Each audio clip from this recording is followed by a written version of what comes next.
I am now joined by Valeria Fargion. She is an expert on Italian state welfare and European policies, a political analyst as well as a political science professor at the University of Florence. She joins me now from there. Thank you so much for being on this news hour. First of all, what does her win and the swing to the right say about where politics is at in Italy at the moment? To be honest, I'm quite worried about the electoral results. Why am I worried? Because I'm worried about the position of Italy in the international scene, particularly with respect to the European Union. And I think that this, unfortunately, will weaken the position of Italy. Going from Draghi to Meloni is quite a big difference. However, I do understand why this happened, because honestly, our governments haven't been solving a number of structural problems that the country's been facing for years and years. And obviously, Draghi couldn't solve those problems in just a few months. So what has happened in Italy is a dissatisfaction with politics in general that has been carrying over the years, and that led a lot of people to vote for the Five-Star Movement a few years ago, last elections. And now, since the Five-Star Movement didn't prove capable of solving a number of these deep and deeply entrenched problems, now a part of the electorate has turned to the far right, and the hope is that they will solve those problems. That doesn't mean to say that the discourse and the narrative will correspond to what will actually be done once Meloni is in government. Why am I saying this? Because, as I usually say in my organizational theory courses, you stand where you sit. So one thing is being in the opposition and saying whatever you wish and promising various things. And then another thing is, once you're in government, there is institutional stickiness. It's not that easy to change things from morning to night. But I'm sure that the discourse, the kind of values, the discourse, the narrative that will be sort of developed over the next few years is going to be sort of very conservative, going backwards, not going forward, not looking ahead to the problems that need to be solved.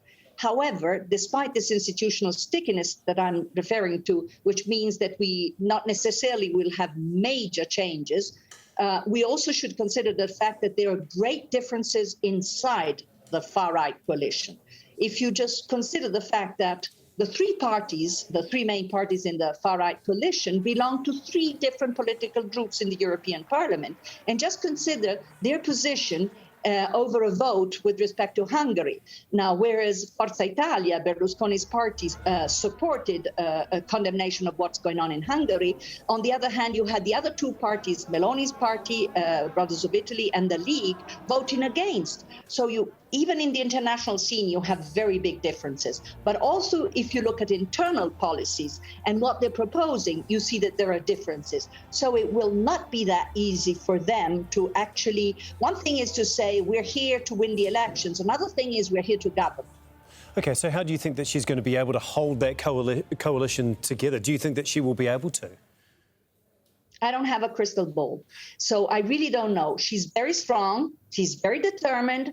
The first time we have a woman in such an important position, except for many years ago when the first time we had the president of the parliament, Nilde Iotti. So she is very strong. But we have to consider a number of issues, including internal fights inside the League. League was very strong. They have had a major defeat over these elections. So there will be a big internal fight with very different positions, even inside the League. So you not only have differences among the Brothers of Italy, Forza Italia, and the League, but you also have big differences inside the League. So I don't really know what will happen. I think that in a number of cases, she will not really be able to change deeply things. Maybe she will be successful if she manages to distance the government from clientelism, which has been something terrible in our country. And I don't know whether I don't think she'll be able to introduce things such as meritocracy, which has never been something important, unfortunately, in our country. So we have deep problems that need to be addressed. And Draghi started to address those problems. As soon as he started to really address those problems, immediately they managed, the politicians managed, and it wasn't all the politicians, it was the Five-Star Movement, the League, and incredibly even Berlusconi. Why Berlusconi? Because he had very strong economic interests with Putin. It's under the Berlusconi government that Italy shifted from gas coming from Algeria to gas coming from Russia. So he had big economic interest in this. OK, we're going to have to leave it there. Thank you so much for your time. That is Valeria Fargion. Thank you. You're welcome.